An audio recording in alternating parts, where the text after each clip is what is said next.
मगर पार्टी छोड़ के चले ही नहीं गए हैं ना, सिर्फ यही खबर आपके पास नहीं है ना, पार्टी छोड़कर दूसरी पार्टी की तरफ चले भी गए हैं। ये लोग बिखराव के शिकार हैं, ये लोग इब्नुल वक्त हैं, जो लोग सत्ता सामने में रखकर राजनीति करते हैं, जनता के हितों को लेकर राजनीति नहीं करते।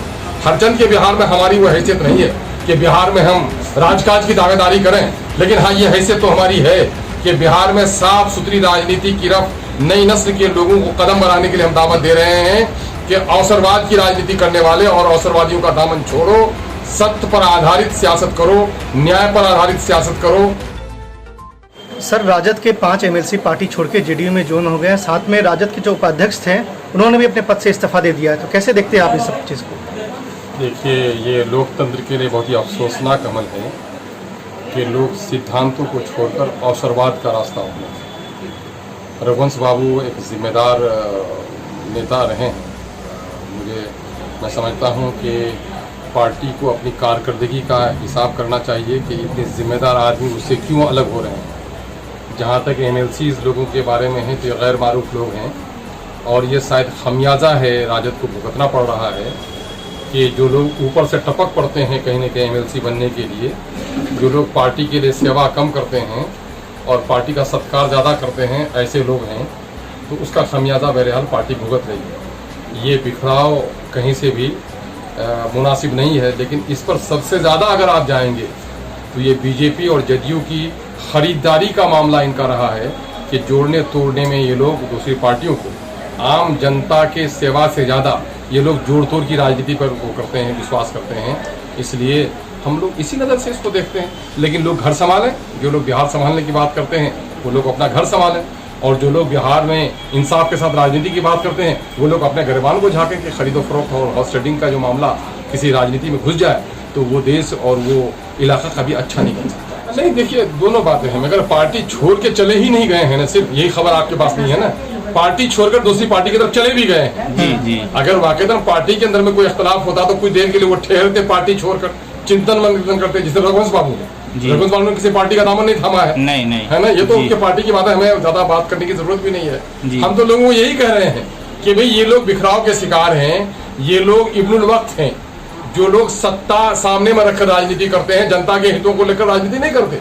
हरचंद के बिहार में हमारी वो हैसियत नहीं है कि बिहार में हम राजकाज की दावेदारी करें, लेकिन हाँ ये हैसियत तो हमारी है कि बिहार में साफ सुथरी राजनीति की तरफ नई नस्ल के लोगों को कदम बढ़ाने के लिए हम दावत दे रहे हैं कि अवसरवाद की राजनीति करने वाले और अवसरवादियों का दामन छोड़ो, सत्य पर आधारित सियासत करो, न्याय पर आधारित सियासत करो, सांप्रदायिक शक्तियों को धूल चटाओ, और जो लोग यहाँ पर सामाजिक सौहार्द को बनाकर रखना चाह रहे हैं ऐसे लोगों का दामन पकड़ो, तभी बिहार का भला हो सकता है, तभी बिहार का देश का भला हो सकता है। हम लोग तो हिमाचल तो रातों दिन यही काम कर रही है ना कि आज क्या कर रहे हैं नीतीश कुमार जी क्या कर रहे हैं, जिन गरीबों के नाम पर वो गद्दी पर बैठे, कोरोना के नाम पर उन्हीं गरीबों को धमकाते रहे, है ना। 56 इंच के सीना वाला आज किस किस तरह का करतूत कर रहा है वो देख ही रहे हैं।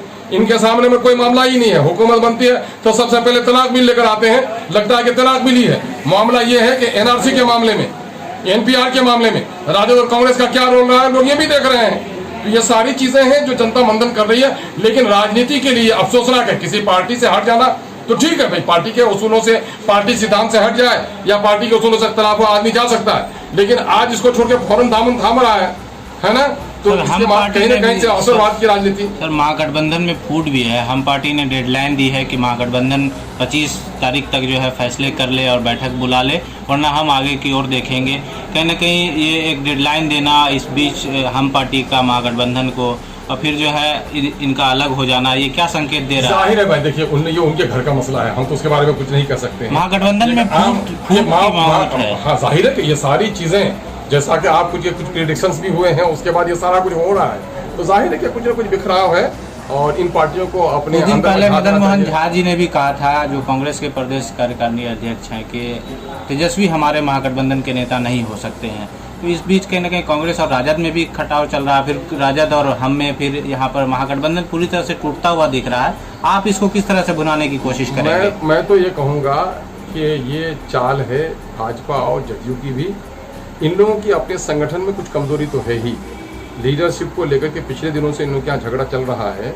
कोई लीडर मानता है, कोई लीडर मानने को तैयार नहीं है। जब आप गठबंधन बना रहे हैं तो सहमति होनी चाहिए लोगों की, और पिछले दिनों में आपने देखा है कि एक पार्टी ने कहा कि नहीं साहब किसी से सहमति की जरूरत नहीं है, हमारा नेता वो है। तो इसके माने गठबंधन के छोटे लोग समूह को आप मान सम्मान नहीं दे रहे हैं।